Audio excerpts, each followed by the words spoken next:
அனைவருக்கும் வணக்கம். இன்றைய தேர்தலுக்கும் இளைஞர்களுக்கும் தொடர்பு இருக்கிறது. இந்த தேர்தலுக்கும் இளைஞர்களுடைய வேலை வாய்ப்புகளுக்கும் தொடர்பு இருக்கிறது. இளைஞர்கள் கல்வி, படிப்பு, வறுமை ஒழிப்பு இது போன்ற பல்வேறு எண்ணற்ற விஷயங்களுக்கு நேரடி தொடர்பு இந்த தேர்தல் இருக்கிறது.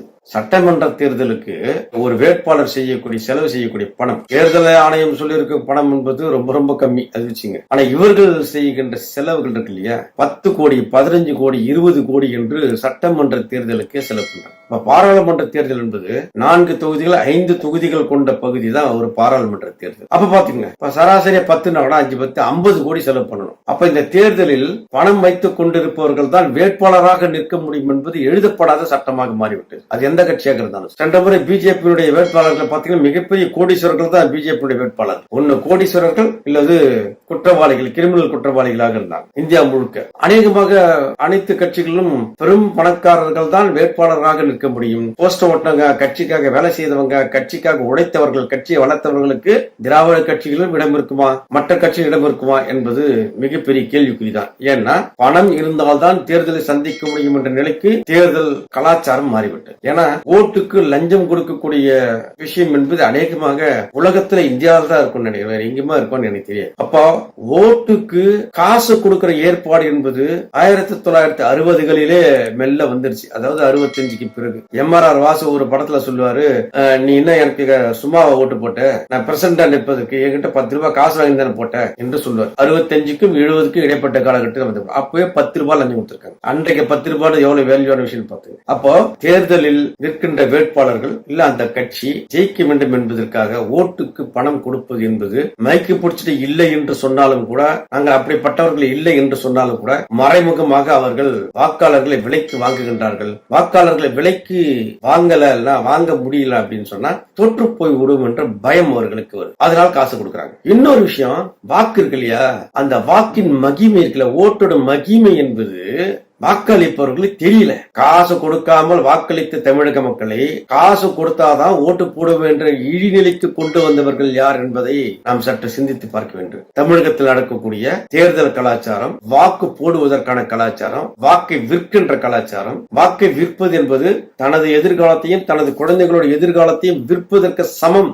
என்பதை கூட புரிந்து கொள்ளாமல் தெரிந்து கொள்ளாமல் அப்பாவி மக்கள் வாக்குகளை விற்பது என்பது தொடர்ந்து நடக்கும். பாராளுமன்ற தேர்தலுக்காக செலவிடக்கூடிய பணம் இருக்கு இல்லையா, இந்த தேர்தல் செலவினம் மட்டுமே 15,000 கோடிகள் சராசரியா சொல்றாங்க. சற்றேறக்குறைய 15,000 கோடிகள் சொல்லலாம். இந்தியா முழுக்க அரசாங்கம் செய்யக்கூடிய பணம் இது. தனியா இவங்க லஞ்சம் கொடுத்து போறது அதெல்லாம் தனி கணக்கு. ஆனால் இந்தியா ஒரு மிகப்பெரிய ஜனநாயக நாடு. அனைவரும் ஓட்டு போட வைக்கணும் என்ற சிஸ்டத்தில் இருக்காங்க. ஓட்டு போட்டுக் கொண்டிருக்கிறார்கள். ஓட்டு போடுகின்ற விஷயங்களிலும் பல்வேறு விஷயங்களிலும் மாற்றங்கள் செய்ய வேண்டியிருக்கு என்பதுதான் நாம் இதை கம்பேர் பண்றது பாக்குறோம். ஒவ்வொரு வீடா 50 பேர் 100 பேர் ஓட்டு போடுங்க, சாலை மறிச்சு ஓட்டு போடுங்க, டிராபிக் ஜாம் பண்ணி ஓட்டு போடுங்க என்று சொல்லக்கூடிய ஏற்பாடுகள், இது அது ஒரு ஜனநாயகமாக தெரியுதோ. மக்களை டிஸ்டர்ப் பண்றது எந்த காலத்துல ஜனநாயகம் ஆகாது. மக்களை டிஸ்டர்ப் பண்ணி ஒரு விஷயத்தை செய்யணும்னா அதற்கு பெயர் ஜனநாயகம் என்று நாம் சொல்ல முடியாது. அப்போ இந்த தேர்தலில் பல 1000 கோடிகள் செலவழிக்கப்படுகிறது. தனிநபர்கள் பல 100 கோடிகள் செலவழிக்கிறார்கள். கட்சிகள் பல 100 கோடிகள் செலவழிக்கிறது. ஆட்சி அதிகாரத்தை பிடிக்க நினைக்கிறாங்க. ஆட்சி அதிகாரத்தை பிடித்தா நடக்கும். யார் முதலமைச்சரோ அல்லது யார் பிரதம மந்திரியோ, பிரதம மந்திரி மிகப்பெரிய நாட்டின் மிகப்பெரிய அரசர், முதலமைச்சர் சட்டமன்றத்தில் அவரு ஒரு மாநிலத்தின் அரசர். ஜனநாயகம் தான் முதலமைச்சர். நான் பழைய பேட்டர்ல சொல்றேன். மன்னராட்சி, மன்னருக்கு என்ன அதிகாரம் இருந்ததோ அது போன்ற ஜனநாயகத்திலும் ஓட்டு போட்டு தேர்ந்தெடுத்த அந்த முதலமைச்சருக்கு, பிரதமருக்கு சர்வ வல்லமை பொருந்திய அதிகாரம் இருக்கிறது. நிதி அவர்களிடம் இருக்கிறது, ராணுவம் அவர்களிடம் இருக்கிறது, காவல்துறை அவர்களிடம் இருக்கிறது. எதை செய்ய வேண்டும் எதை செய்யக்கூடாது என்பதை அவர்கள் முடிவு செய்ய முடியும். பழைய சட்டங்களுக்கு மாற்றாக புதிய சட்டங்களை கொண்டு வர முடியும். லேட்டஸ்டாக மாற்றங்களை செய்ய வேண்டும் என்று நினைத்தால், ஒரு கட்சி தனக்கு சாதகமாக ஒரு சில விஷயங்கள் செய்ய வேண்டும் என்று நினைத்தால் சட்டத்தின் மூலமாக செய்ய முடியும். சட்டத்தை அமலுக்கு கொண்டு வந்து அதை நிறைவேற்றிட முடியும். நீங்க ஜம்மு அண்ட் காஷ்மீரை ஒரு மாநிலமாக இருந்ததை 2 யூனியன் பிரதேசங்களை மாற்றியது ஒரு சட்டத்தின் வலிமை. ஆந்திராவை தெலுங்கானா என்று இன்னொரு மாநிலமாக பிரித்தது சட்டத்தின் வலிமை.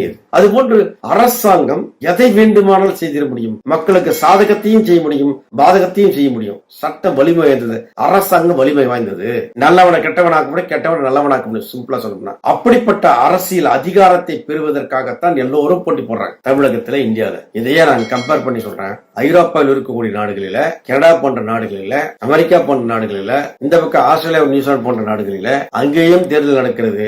பேலட் தான், வாக்குச்சீட்டு தான். அங்க இவிஎம் மெத்தட் கிடையாது. அவர்களுக்கு வாக்குரிமை கொடுக்கிறார்கள், அவர்களும் பிரதிநிதிகளை தேர்ந்தெடுக்கிறார்கள். அங்கேயும் மக்களாட்சி நடக்குது. ஆனால் அங்கு நடக்கக்கூடிய மக்களாட்சிக்கும் இந்தியாவில் நடக்கக்கூடிய மக்களாட்சிக்கும் மிகப்பெரிய வித்தியாசம் இருக்கு. மிகப்பெரிய வித்தியாசம் இருக்கு. இன்னும் நம்ம ஏழ்மையை ஒழிக்க முடியல, கல்வியை கொடுக்க முடியல, 100% கல்வியை மக்களுக்கு கொடுக்க முடியல, மின்சாரத்தை இன்னும் மலை முகடில் இருக்க பல்வேறு கிராமங்களுக்கு கொடுக்க முடியல.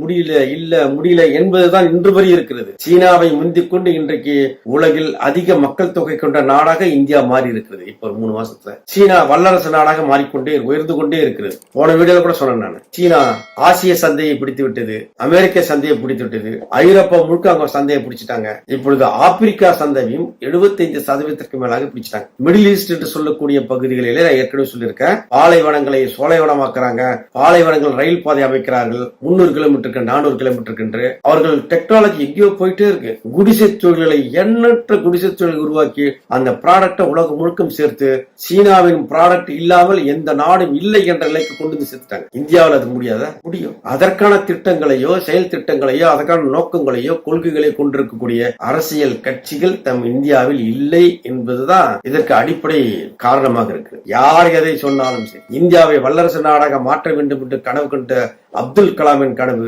2020 4 வருஷம் கடந்து வந்தாச்சு. வல்லரசு நாடாக மாற்ற முடியும். வாய்ப்புகள் இருக்கிறது. ஆட்சியில் அமர்கின்ற அந்த கட்சிக்கான கொள்கை மக்களின் வளர்ச்சிக்காக, நாட்டின் வளர்ச்சிக்காக இருக்கின்றதா என்பதுதான் கேள்வி.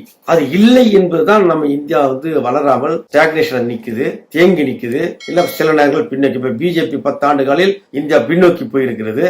இதை யார் புரிந்து கொண்டார்கள் என்றது. அதனால்தான் சொல்றாங்க, நான் பல்வேறு வீடியோக்கள் சொல்றது என்னன்னா, அமெரிக்கா, கனடா, ஆஸ்திரேலியா, நியூசிலாந்து போன்ற நாடுகளை பற்றி நாம் நிறைய பொருளாதாரம் கற்றுக்கொள்ள வேண்டியிருக்கு, உழைப்பை பற்றி கற்றுக்கொள்ள வேண்டியிருக்கு, நேர்மையை பற்றி, சட்டங்களை பற்றியும் தெரிந்து கொள்ள வேண்டியிருக்கு. சட்டங்கள் எப்படி அங்கு அமுலாகிறது, கன்சூமர் ப்ராடக்டின் மீது இருக்கக்கூடிய விஷயங்களை எப்படி அரசு கடுமையாக அந்த கம்பெனிகளை எல்லாம் தண்டிக்கிறது என்பதையெல்லாம் நாம் பார்த்து தெரிந்து கொள்ள வேண்டியிருக்கு. இதுல எல்லாம் ரொம்ப ஃப்ரீயா விட்டுட்டு இந்தியாவில் இருக்கக்கூடிய பணக்காரர்கள் கொள்ளையடிப்பதற்கும், இந்தியாவில் இருக்கக்கூடிய மிகப்பெரிய பன்னாட்டு கம்பெனிகள் இந்தியாவை கொள்ளையடிப்பதற்குமான ஒரு அரசாக அமையும் என்று சொன்னால் அந்த நாடு வளர்வதற்கான வாய்ப்புகள் ரொம்ப ரொம்ப குறைவு. 100 ஆண்டுகள் ஆனாலும் வளராது. 1947, 2047 100 ஆண்டுகள் என்ற கணக்கு.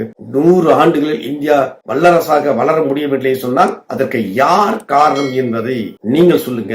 இதற்கு யார் காரணம் என்று. காரணங்கள் இவர்கள் தான் என்று அவர்கள் மீது பழியை போட்டுவிட்டு நாம் வசதியாக ஒதுங்கிவிட முடியுமா? மாற்றத்தை ஏற்படுத்த வேண்டாமா? மாற்றத்தை ஏற்படுத்துவதற்கு நீங்கள் என்ன செஞ்சீங்க, நான் என்ன செய்தேன் என்று சிந்திக்க வேண்டாமா? யோசிங்க, சிந்தித்து பாருங்க.